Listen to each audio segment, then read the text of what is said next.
Reg, vir die met die intermolekulêre kragte.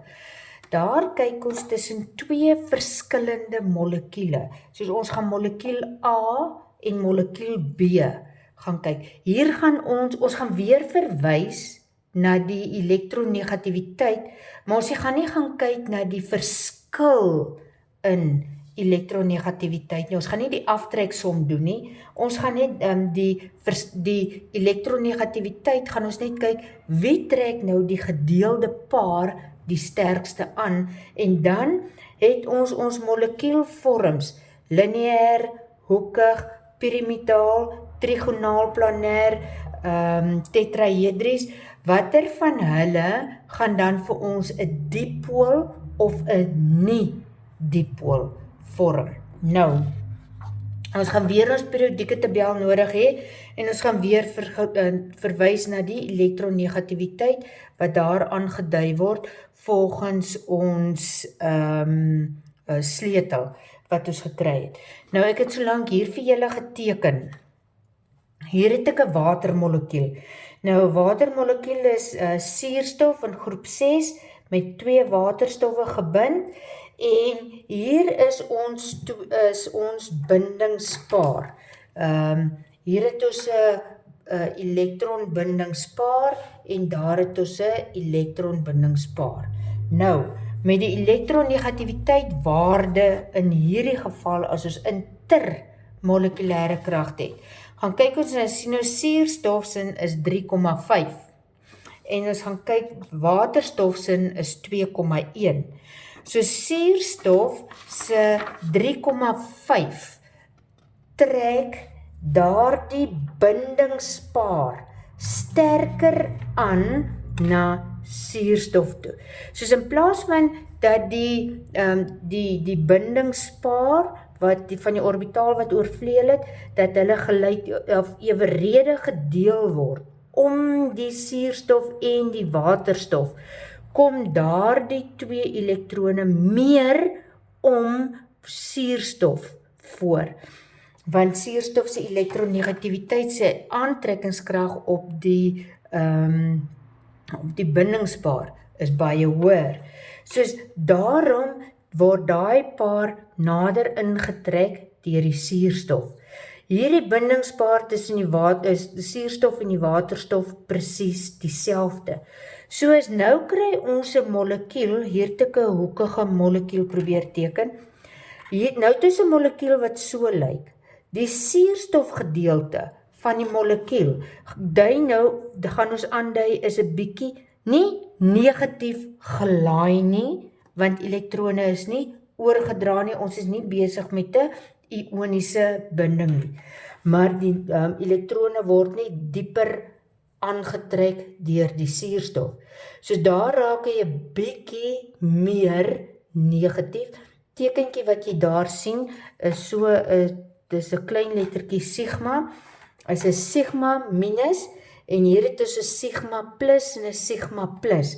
Beteken die waterstofgedeelte gaan die minste die effek voel van daardie elektron, daai gedeelde elektronpaar en daai waterstof ook. Soos in effek kan waterstof mos nou net op sy proton in die kern staat maak om daar te wees. Soos daarom is dit die waterstofkant is positief en die suurstofkant is negatief.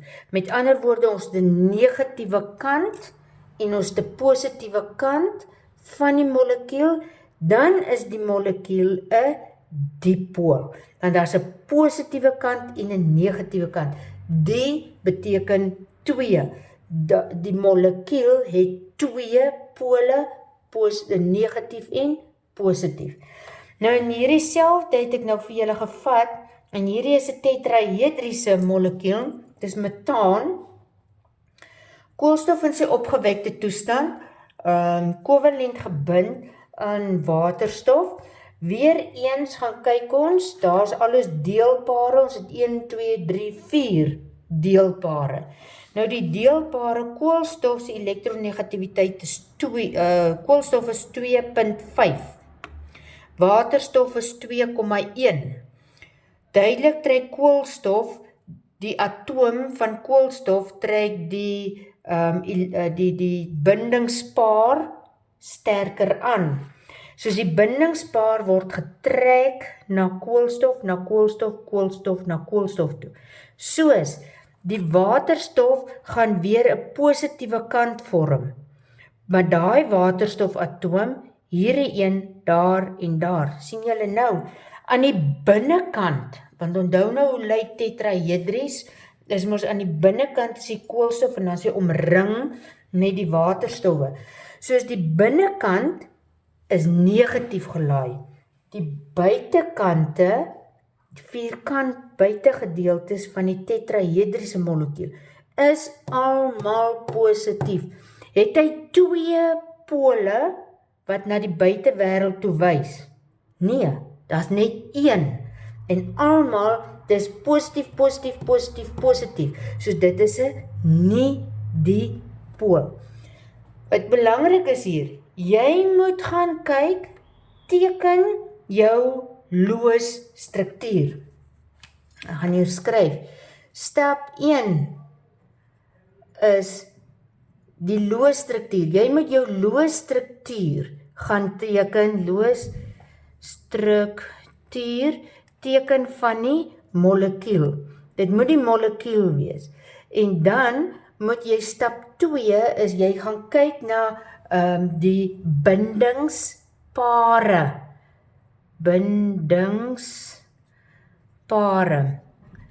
En ons het mos toe ons met die molekuulvorms gewerk het ons gepraat van alleenpare en dan die deelpare of die bindingspare.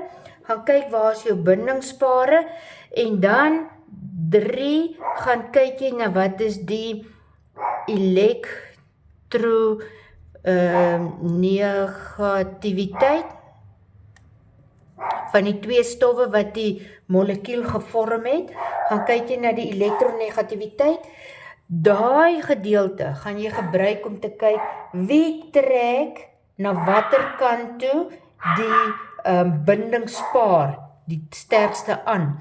En dan by nommer 4 gaan jy kyk na die vorm van die molekuul en die vorm van die molekuul gaan vir jou sê, het jy dan 'n dipool of 'n nie-dipool.